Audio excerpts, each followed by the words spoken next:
Hello, good morning to all of you. BBA third sem and BCom third year. Last जो हम chapter पढ़ रहे थे, start किया था हमने वर्किंग कैपिटल मैनेजमेंट, उसी को अब आगे डिस्कस करते हुए आज की कुछ चीज़ें हम और देखेंगे। लास्ट क्लास हम डिस्कस कर रहे थे, लास्ट लेक्चर में सोर्स ऑफ फंड के बारे में, है ना, उसके बारे में हमने कुछ डिस्कस किया था, कुछ चीज़ें बाकी हो गई, तो मैं थोड़ा सा उसको डीपली थोड़ा एक्सप्लेन कर दूं क्योंकि ये सारी चीज़ बहुत इंपॉर्टेंट है। ओके, तो फर्स्ट हम बात करते हैं source of working capital. Okay, source of SOU working capital. दो टाइप की बात हो गई थी हमारी, लॉन्ग टर्म और शॉर्ट टर्म। हमने बात की थी, बहुत इंपॉर्टेंट चीज है ये, इंफॉर्मेशन क्लियर होनी चाहिए चैप्टर के अंदर। सोर्स ऑफ फंड का बहुत रोल होता है फाइनेंस के अंदर। तो फर्स्ट हमने बात की थी लॉन्ग टर्म और शॉर्ट टर्म के बारे में। Okay, long term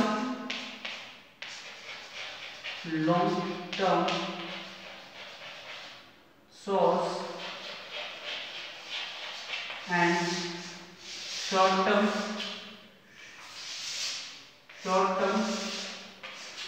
source।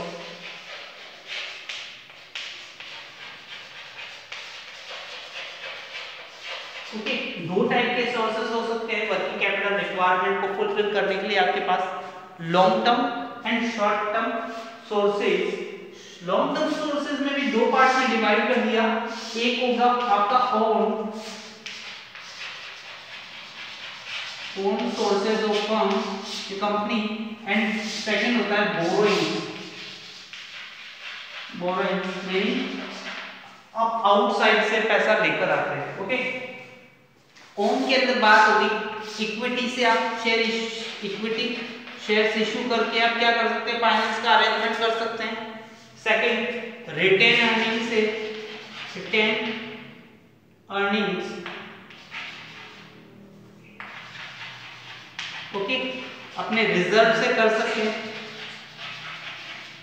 ठीक है, ये आपके प्रॉफिट एंड लॉस है उनसे कर सकते हैं, इन सोर्सेज से कर सकते हैं, या अपने शेयर होल्डर्स को नए शेयर इशू करके आप कर सकते हैं। ओके, तो ये जनरली चीजें आपको क्लियर होनी चाहिए। इश्यू ऑफ शेयर का मीनिंग क्या होता है, नया शेयर इशू करना। ओके, कंपनी अपने नया शेयर इशू करके कर सकती है। रिटेन अर्निंग्स, जो कंपनी अपने प्रॉफिट्स को अर्न करती है, जितना प्रॉफिट अर्न करती है उसमें से कुछ पार्ट डिस्ट्रीब्यूट होने के बाद रिमेनिंग बच जाता है, उसे अपने रिजर्व फंड्स में बना के रखती है, रिटेन करती है वो अर्निंग्स, या कोई अलग से कोई फंड्स बना रखे उन फंड्स को यूज कर सकती है, डेप्रिसिएशन फंड हो गया।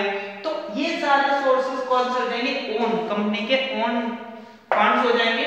और सेकंड, बोरोइंग्स की बात, बोरोइंग्स का मीनिंग कंपनी पैसा कहां से लेकर आएगी, आउटसाइडर से। ओके, आउटसाइडर कौन हो सकता है, डिबेंचर्स हो गए, आपके लोन हो जाएंगे, डिबेंचर्स एंड लोन। अगर आप लोन ले रहे हैं तो भी आपकी क्या हो सकते हैं, बोरिंग से हो सकती है, वो लॉन्ग टर्म के लिए। अगर आप ये लॉन्ग टर्म में कोई एसेट्स आपने परचेज किए, एसेट्स परचेज करने, तो उसके लिए आप लॉन्ग टर्म लोन भी ले सकते हैं। ओके, तो फाइनेंस की रिक्वायरमेंट है लॉन्ग टर्म में, तो बहुत सिंपल है, दो ही पार्ट्स, अगर खुद का पैसा है या बाहर का पैसा जो भी आपके आउटसाइडर है उससे, या कंपनी की ओन पैसा अगर यूज कर रही है, तो वो कंडीशन है।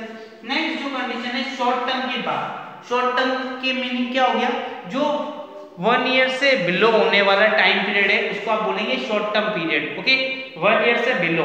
ओके, तो यहाँ पे कौन कौन से हो सकते हैं, तो शॉर्ट टर्म पीरियड में होता है इंटरनल सोर्सेज और एक्सटर्नल सोर्स। इंटरनल सोर्स कौन कौन से हो सकते हैं, मान लिया कोई फर्म ने स्पेसिफाइड फर्म कोई टैक्स कोई फंड बना रखा है, जैसे डेप्रिसिएशन फंड बना रखा है, तो डेप्रिसिएशन फंड किस लिए बनाते हैं, हमारा जो डेप्रिसिएशन लग रहा है एसेट्स पे, आपको नई मशीनरी फिर से परचेज करने के लिए, उस फंड को आप यूज करके आप नई मशीनरी परचेज कर लेंगे, तो उस फंड को भी आप यूज कर सकते हैं। सेकेंड चीज है प्रोविजन फॉर टैक्सेशन के लिए आपने कोई पैसा कर रखा है, या आउटस्टैंडिंग पेमेंट के लिए आपने कोई ऐसा एडजस्टमेंट करके फंड बना रखा है, तो वो भी आप यूज कर सकते हैं। तो ये सारे क्या हो जाएंगे, इंटरनल सोर्सेज हो जाएंगे।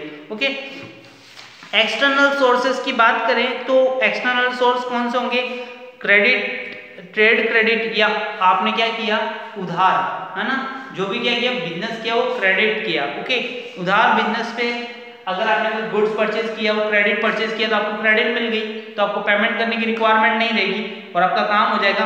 तो आप क्या कर सकते हैं, अपने कस्टमर से भी एडवांस ले लें तो भी क्या हो सकता है, फंड का सोर्सेज हो सकता है। ओके, फिर बैंक से क्रेडिट मिल जाए या फाइनेंस कंपनी से आपको क्रेडिट मिल जाए, तो ये सारे सोर्सेज आप क्या सकते हैं, शॉर्ट टर्म 1 ईयर से बिलो अगर टाइम पीरियड किए तो शॉर्ट टर्म सोर्सेज हो जाएंगे। ओके, तो ये क्वेश्चन बनता है कि वर्किंग कैपिटल कहां से आप कर सकते हैं, तो आप लॉन्ग टर्म से भी कर सकते हैं, शॉर्ट टर्म से कर सकते हैं। उसमें भी क्या है, दो पार्ट्स में, ओन कैपिटल और बोरोइंग कैपिटल। शॉर्ट टर्म में चले जाएंगे तो क्या होगा, इंटरनल और एक्सटर्नल। इंटरनल कंपनी का खुद का पैसा ओन कैपिटल, और बाहर से कहां से लेकर आ सकती है, कौन कर सकती है पेमेंट, उसके बारे में। नेक्स्ट जो हमारा पॉइंट है, determinants of working capital. Okay, कौन कौन से ऐसे फैक्टर्स हैं या ऐसे डिटरमिनेंट्स हैं जो बिजनेस की वर्किंग कैपिटल को अफेक्ट करते हैं, तो वो चीज हम देखेंगे यहाँ पे, डिटरमिनेंट्स।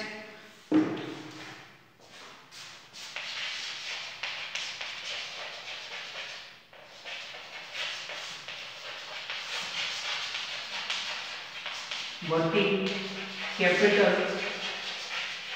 कौन कौन से ऐसे फैक्टर्स हो सकते हैं जो बिजनेस को अफेक्ट करेंगे। नेचर, फर्स्ट आता है nature, nature of business. Business की नेचर किस टाइप की है। ओके, बिजनेस की नेचर और उसकी साइज, है ना। देखो, फंड की रिक्वायरमेंट है, अगर छोटा बिजनेस होगा तो कम फंड की रिक्वायरमेंट रहेगी, अगर बिजनेस की साइज बड़ी है ओके तो वहां पे बिजनेस को ज्यादा फंड्स की रिक्वायरमेंट रहेगी। ओके, दो चीज हो सकती है। और नेचर वाइज बिजनेस की रिस्क डिपेंड करती है आपकी वर्किंग कैपिटल के ऊपर। ओके, आपके बिजनेस के अंदर क्या, आपका बिजनेस के अंदर ज्यादा कैपिटल की जरूरत होती है या कम कैपिटल से भी आपका काम हो जाता है। ओके, आपका साइकिल कितना बड़ा है वो सारी डिपेंड्स करती है सारी वर्किंग कैपिटल उसकी साइज के ऊपर और उसके नेचर के ऊपर। सेकंड जो चीज है, प्रोडक्शन साइकिल, जो की क्लास में हमने देखा, प्रोडक्शन साइकिल, प्रोडक्शन साइकिल।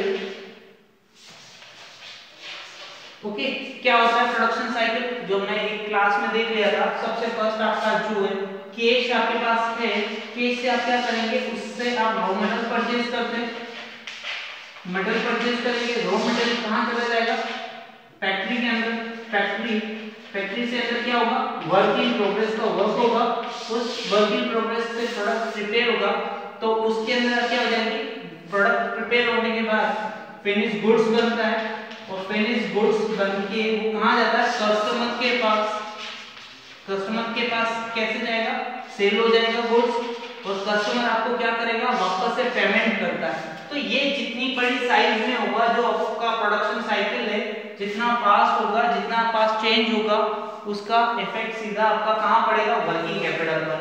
अगर इस साइकिल को करने के लिए आपको 2 मंथ लगते हैं। ओके, पूरा साइकिल चलने में कितना लगता है, 2 मंथ। ओके, आप क्या कर रहे हैं, आपने कैश इन्वेस्ट किया, प्रोडक्ट रॉ मटेरियल परचेज किया, 10 दिन में आपने रॉ मटेरियल परचेज करने में आ गया, फिर क्या होता है, प्रोडक्शन के अंदर 10 दिन लग जाएंगे। ओके, प्रोडक्शन होने के बाद वो बाहर टेक आउट किया आएगा 10 दिन बाद। उसके बाद क्या करना है, क्रेडिटर्स आपको क्या कर रहे हैं, 1 मंथ का डिले पेमेंट कर रहे हैं। ओके, तो आपका पूरा क्या होगा, 30-60 दिन बाद आपका पैसा कैश में फिर से कन्वर्ट होगा। इट मींस ये टाइम पीरियड बहुत बड़ा है। तो आपके पूरे साल भर में आपके कितने साइकिल्स होंगे, टोटल साइकिल्स आप डिवाइड कर दें, टोटल 12 मंथ डिवाइड कर दें, 2 साइकिल इट मींस 6 साइकिल्स ही हो पाएंगे। अगर ये पर डे हो जाए या पर मंथ हो जाए, पर डे हो, जैसे मैंने कल एग्जांपल लिया था, है ना, मिल्क का, है ना, दूध के बारे में। अगर आपके पास में दूध है, उसने आपने परचेज किया, सीधा आपने क्या किया, फिर पैकिंग करके आपने फिनिश कस्टमर को सेल किया, इवनिंग में आपके पास वापस वो पैसा आ गया। तो ये जितना फास्ट होगा उतनी आपके पास क्या होगी, अपॉर्चुनिटी बढ़ जाएगी, आपकी जो टर्नओवर्स की रेट है वो भी इंक्रीज हो जाएगी। सेकंड पॉइंट, प्रोडक्शन साइकिल की साइज, कैसा प्रोडक्शन साइकिल है वो। नेक्स्ट है बिजनेस साइकिल फ्लक्चुएशन। अगर आपकी जो बिजनेस साइकिल है उसमें फ्लक्चुएशन कितना होता है, आपका कहीं ऐसा सीजनल बिजनेस तो नहीं है। अगर कोई सीजनल बिजनेस होता है उसकी वजह से कुछ टाइम पीरियड में आपकी सेल बहुत अच्छी होती है और कुछ टाइम पीरियड में सेल बहुत कम होती है, तो वो भी डिपेंड करता है। तो वहाँ पे ये आपकी बिजनेस की साइकिल को इफेक्ट करता है और उसकी वजह से आपका वर्किंग कैपिटल भी चेंजेस हो जाएंगे। ओके, नेक्स्ट दे रखा है credit policy of firm. Credit policy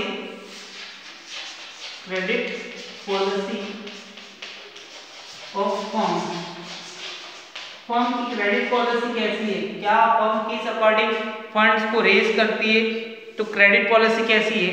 the firm credit policy affect the working capital by influencing the level of books डेब्ट। A firm has got freedom shaping its credit policy within the constructional of industrial norms and practices. Okay, तो वो आपकी depend करती है firm की जो practice में उनकी नेचर में है, वो किस अकॉर्डिंग अपने क्रेडिट पॉलिसी को अडॉप्ट करते हैं, क्या वो उधार देते हैं या नहीं देते हैं। अगर आप उधार देते हो तो आपको फाइनेंस की रिक्वायरमेंट ज़्यादा होगी, और अगर आप फाइनेंस की रिक्वायरमेंट ज़्यादा होगी तो आपकी वर्किंग कैपिटल भी इंक्रीज हो जाएगी। ओके, तो आपकी क्रेडिट पॉलिसी है नहीं, अगर आप सारा बिजनेस करते हो, डील कर रहे हो, वो सारी कैश में कर रहे हैं। ओके, तो कैश में करेंगे तो आपको फाइनेंस की रिक्वायरमेंट नहीं रहेगी, आपका ऑटोमेटिक अमाउंट कैश में कन्वर्ट हो जाएगा। ओके, नेक्स्ट दे रखा ग्रोथ एंड एक्सपेंशन एक्टिविटीज।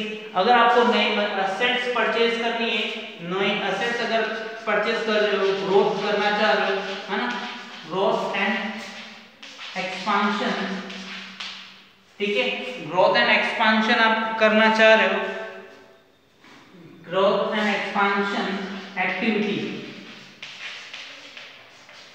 ऐसी कोई एक्टिविटी करें जिससे आपका क्या होता है, ग्रोथ होती है या एक्सपेंशन हो रहा है, उसकी वजह से आपको जो भी बेनिफिट मिल रहे हैं। ओके, जो आपकी ग्रोथ हो रही है और एक्सपेंशन होने की वजह से आपके एक्सपेंस इंक्रीज हो रहे हैं, आपकी असेट्स इंक्रीज हो रही है, वो भी आपकी कहीं ना कहीं वर्किंग कैपिटल को इफेक्ट करेगी। ओके, वर्किंग कैपिटल में चेंजेस हो जाएंगे उस वजह से भी। नेक्स्ट जो पॉइंट है availability of credit. Okay, available, आपको क्रेडिट फैसिलिटी अवेलेबल कितनी इजी तरीके से हो जाएगी वो डिपेंड्स करती है आपकी वर्किंग कैपिटल। आपके पास में मार्केट में आपकी गुडविल कैसी है। ओके, मार्केट में आपकी गुडविल अगर अच्छी होगी तो इजीली आपको क्रेडिट अवेलेबल हो जाएगी। ओके, तो ये भी एक पॉइंट है। Seasonal operation, seasonal operation meanings जो बिजनेस ओनली फॉर सीजनल होते हैं वो भी डिपेंड्स करते हैं कुछ टाइम पीरियड में वो बिजनेस, जैसे आप विंटर की कंडीशन में अभी देखें तो वहां पे अभी जो विंटर के क्लॉथ्स होते हैं वो अलग होते हैं, अभी इसी टाइम पीरियड में वो सेल होंगे। ओके, तो ये सारी चीज इस टाइम पीरियड में बहुत सेल होगी और पूरे ईयर के अंदर इनकी सेल नहीं होती। ओके, तो ये भी एक रीजन हो गया। नेक्स्ट, प्राइस लेवल चेंज होने पर। ओके, अगर आपकी प्राइस लेवल चेंज होती है, आपकी अगर आप गुड्स की जो भी परचेज कर रहे हैं, सेल कर रहे हैं या रॉ मटेरियल परचेज कर रहे हैं, अगर उसकी रेट में चेंज हो जाता है ना, रॉ मटेरियल जो आप परचेज कर रहे थे 10 रुपीज में, 10 रुपीज से अगर वो 11 रुपीज हो जाए तो आपको क्या होगा, आपकी कॉस्ट इंक्रीज हो गई, इट मींस आपको वर्किंग कैपिटल में भी चेंज करना होगा, आपको फाइनेंस की रिक्वायरमेंट ज्यादा होगी। ओके, बिजनेस साइकिल के बारे में, the level of working capital effects this variation of business conditions. Okay, business की कंडीशंस में अगर चेंज होता है तो आपकी बिजनेस साइकिल में भी चेंज हो जाएगा। नेक्स्ट जो दे रखा है sir, volume of sales. Okay, अगर आपकी सेल्स में चेंज होता है तो इसका सीधा इफेक्ट पड़ेगा आपकी वर्किंग कैपिटल। अगर आपकी सेल्स इंक्रीज हो जाती है तो आपको वर्किंग कैपिटल की ज्यादा रिक्वायरमेंट रहेगी। ओके, अगर कम हो जाती है आपकी फाइनेंस की रिक्वायरमेंट कम हो जाएगी। आपकी फ्यूचर इंटरेस्ट रेट, जो आपकी इंटरेस्ट रेट है, अगर उस इंटरेस्ट रेट में भी अगर कोई चेंजेस होते हैं, ओके, आपकी इंटरेस्ट रेट बढ़ जाती है तो आपको क्या करना होगा, आपकी लायबिलिटीज इंक्रीज हो जाएगी, इस वजह से आपको अलग से वो कॉस्ट देखनी होगी, वर्किंग कैपिटल को इफेक्ट करेंगे। वो आपका मैनेजमेंट एबिलिटी वो इफेक्ट कर सकती है, आपका coordination of production and distribution. Okay, next आपके देखिए एक्सटर्नल एनवायरनमेंट, अगर गवर्नमेंट पॉलिसीज में कोई चेंज हो गया, अगर किसी ट्रांसपोर्टेशन में कोई कॉस्ट आपकी इंक्रीज हो गई तो भी आपका डायरेक्ट इनडायरेक्ट वे में आपकी वर्किंग कैपिटल पर इफेक्ट होता है। ओके, नेक्स्ट आपके दे रखा है लिक्विडिटी एंड प्रॉफिटेबिलिटी। अगर आपके लिक्विडिटी की कमी है तो आप क्या कर सकते हैं, वर्किंग कैपिटल की रिक्वायरमेंट होगी, इसको फिल करने के लिए आप क्या कर सकते हैं, अलग अलग और वर्क कर सकते हैं। तो ये सारी चीजें आपको देखनी है वर्किंग कैपिटल डिटर्मिनेटर्स के बारे में। नेक्स्ट क्लास में हम इसके मेथड्स के बारे में बात करेंगे। तो operating cycle method and traditional method, दो ही इंपॉर्टेंट मेथड है, वो आप नेक्स्ट क्लास में डिस्कस करेंगे। तो आज की क्लास में बस इतना ही। Thank you.